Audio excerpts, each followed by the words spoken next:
Hey guys, how y'all doing today? My name is Franchise Fanatic, and welcome back to the channel. And if you guys, there's another Pirates of the Caribbean movie review. We're on a roll here. Today we're tackling the fourth film, Pirates of the Caribbean on Stranger Tides.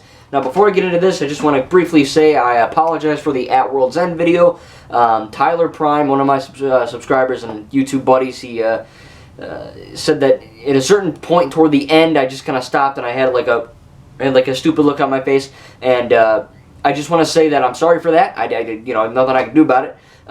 Thankfully, it happened where I was basically just saying bye and thanks for watching. But when I was reviewing my footage on Filmora and editing the video, it didn't have that. So sometimes it's weird. I'm sure I'm not the only one that has this, but sometimes when you upload to YouTube or when you export videos, they kind of get jacked up sometimes. So I apologize.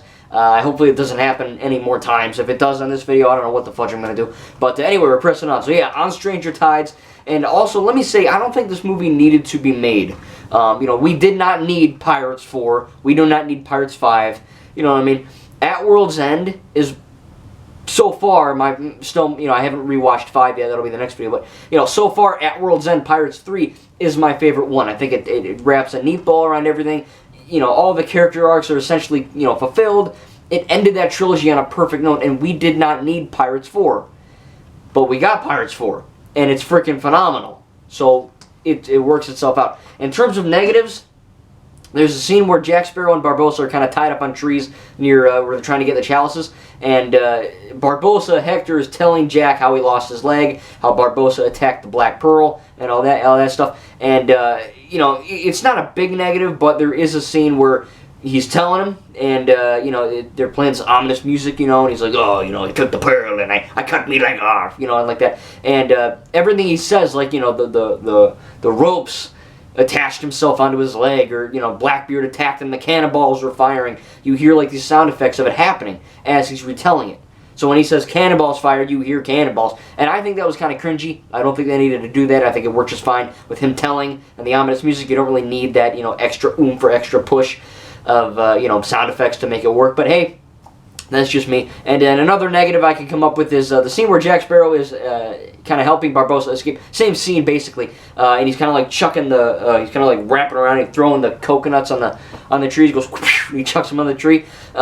There's a scene where Jack does like this crazy move. Jack kind of like jumps off and he goes like around the tree, and it's quite clearly a CGI version of Jack. The shot lasts for like 2 to 3 seconds. You barely notice it because of the motion blur, but it does stand out. When I first saw this movie in 2011, it came out in 2011, I probably saw it in 2012, and I didn't see it in theaters.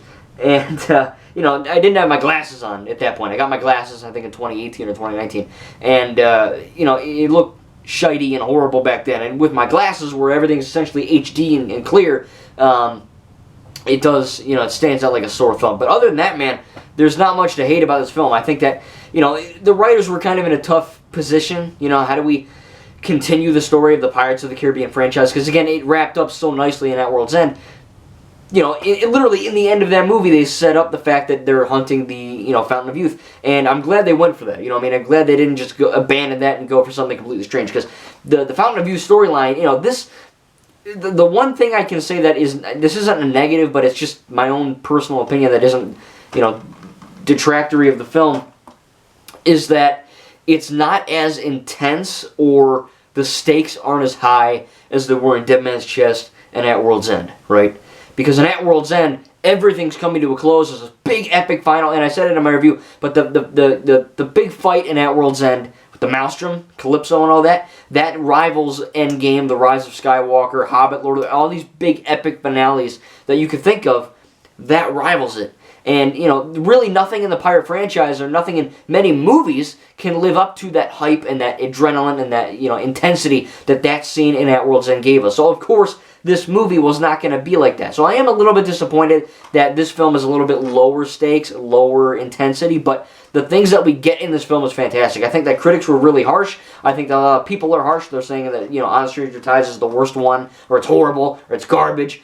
It's not. In my opinion, it's really freaking good. And again, there's a few negatives here or there. It's not as good as the original 3, but it's not a bad movie. The story, what this movie lacks in intensity and extreme adrenaline rush is a good story. I think this is a very clear story. Some people could get Dead Man's Chest and At World's End a little bit muddled. This story is pretty clear. It's kind of hard to get this jacked up in your head unless you're an idiot. So, I mean, it's kind of hard to mix them up. But really, they're searching for the Fountain of Youth, you know, and you got Blackbeard. Ian McShane, I think, he does a great job as Blackbeard. You got Angelica, who is apparently Blackbeard's daughter. Of course, you know, again, you get the hot girl. Is she crazy, or is she, you know, she's actually doing things, you know, like Elizabeth Swann. You know, she's not just standing there looking pretty and screaming. You know, she does things. There's a lot of twists and turns in this film. Of course, some of them are comedic, some of them are not. I think the writers, they returned. They wrote the 1, 2, 3, and 4. Sadly, they did not write 5. We'll get to that in the next video. But, you know, the writers are great still. The CGI is even maybe not as good as it was for some reason in 2 and 3. I think 2 and 3 are the pinnacle, the best CGI in all 5 of these films. And they're the older ones, which is kind of weird because this came out in 2011. And, At World's End came out in 2007. So that's a pretty, you know, it's about a 4-year gap. Yeah, 4-year gap. And it's pretty insane that, you know, the CGI is not bad in this. It's just not as good as the other two. But, you know, clocking in At World's End was around 170 minutes. This is only around 136, 140 minutes. So it is considerably shorter, but it doesn't feel like that. You know what I mean? It doesn't feel like a short film. It doesn't feel like they're just trying to push it out and be like, you know, here's the 4th one, you know. Because a lot of 4th films kind of get the billing as the, you know, the bad one, or the one that they just tacked on. You know, Toy Story 4, Indiana Jones and the Kingdom of the Crystal Skull, and of course On Stranger Tides. All 3 of those movies that I just listed are really freaking good. But because they're the 4th, you know, it was supposed to be a trilogy, you know, and they put the 4th on there as like the, you know, the FU, you know, but I mean, it does work. It really does work, and On Stranger Tides is a great film. Again, a few negatives, but I think the story's really good. I think the action's really good. The comedy is probably the best. I think that Jack Sparrow is probably the funniest in this film, as he was in the other 3, and he's really funny in those, but he's the funniest in this one. One of my favorites is where he's running in the shrubbery, and he kind of trips, and he kind of beats up the, you know, he hacks it with the sword, the bush that he found, you know, stuff like that. Little things like that, you know, I mean, little things that are really, really funny, and of course, Johnny Depp is great in this. Every actor's great in this. The writing's good. I think Scrum, he's kind of a cool character. Scrum is also in Pirates 5, which we'll get to that, but, you know, he's pretty good. You know, none of these characters that are new, like Scrum, Angelica, Blackbeard, Philip, Serena, none of them are like top tier characters like, you know, The Last Jedi gave us or something like that, but they're not bad, you know what I mean? They're not two-dimensional, but they're not quite the perfect rounded character that we probably should have gotten. But, you know, I think that Philip is a good job. I think it was kind of cool to, you know, have a, in this very much pirate-centered world, to have a Catholic, Christian, whatever you want to call him, you know, in that, to kind of be not only the voice of reason, but just kind of a different, you know, philosophy. You get Jack, who's like, yeah, I'll just bang a woman, or I'll just steal that, or I'll just do this, or I'll kill that guy, with no real thought about it. But Philip's like, no, you know, God, you know, you go to heaven or hell, you know, it's one of those two, you know. And, you know, I kind of share my things, you know, I am Catholic, Christian, whatever you want to call me. I'm like Philip, but, you know, maybe Philip's a little bit overdue, but I do think that, you know, he is a good character. He has a reason to be there. He's not just a Catholic to be there, you know what I mean? He has a purpose. Of course, he falls for the mermaid Serena. It's kind of funny that they got all these beautiful women to be like these, you know, that scene when they're in the longboat, and you get this sexy girl who's just like singing and dancing, you know, or singing and talking to him, and then she goes underwater and she's just like a mermaid, you know, like fangs, and, you know, she's really ugly. It's kind of funny. Like, can you imagine, like, you know, hey, you're beautiful. Oh, thanks. You want to be in Pirates 4? Sure. What am I going to do? Oh, you're going to be a mermaid. And they're probably like, oh, man, Ariel. You know, I'm going to be a sexy mermaid. And then they're like, no, we're going to make you ugly. You know what I mean? We're going to make you an evil demon witch. So it's kind of funny, kind of ironic. But, you know, Serena, like I said, she's beautiful. And she fits the billing as a mermaid. I think she does a good job doing that. You know, she barely talks, so it's not like she's a phenomenal character, but, you know, she did the point. She did did a good job doing that, I think. And, you know, so the characters in this film aren't the best, but they're you know, for having this 4th film that many people didn't want, I wanted it, but, you know, it's nothing in this film. The point I'm trying to make is that nothing in this film feels tacked on, nothing feels thrown together. Everything in this film, like the first 3, feel thought out and cleverly thought about. You know what I mean? Thought on. It's not like they were like, oh, we gotta make a 4th film. Damn, what are we gonna do? We'll get mermaids. Oh, you'll be in there. And, you know, I mean, everything's really concise and thought out. Again, the humor's great, the action's great, and, you know, a lot of different really good, you know, nothing is as good as that Maelstrom fight.